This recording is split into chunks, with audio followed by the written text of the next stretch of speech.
နာဘူးမျိုးကအိမ်တော်ဒီတကောင်ဖြစ်ပါတယ်ဒါတော့90ရှိရပေါ့နော်အားလုံးပေါင်း90ဒါတော့20မြောက်ပဲရှိသေးတယ်20မြောက်ပေါ့နော်ဒီကတော့ခိုင်းနိုင်ငံကဖိုက်ရတဲ့နေရာပေါ့နော်ဒီရအများကြီးပေါ့နော်ဒီဘက်မှာအိမ်သားကြီးရှိကန်ကောင်းရှိတယ်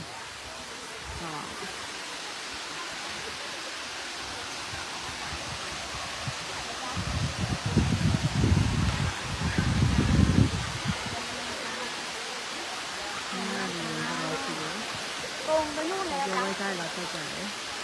ဒီမှာတက်ကြအင်းငါလို့ရပါတော့ဟိုဘက်ကလည်းရှိနေနေနေ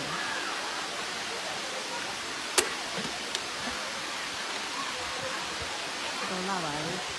ဒီလေးရောမှာသုံးကြပါနော်သုံးကြပါဖြစ်နေဒီမှာနောက်ထပ်အဆင့်စစ်တက်လို့ရတယ်နော်အားလုံးပေါင်း9ခက်ရှိရပါနော်9ခက်ရှိရတော့ဒီကနေဆက်ပြီးတော့တက်လို့ရတယ်အကုန်လုံးထက်ကတော့အရင်လာရပါနော်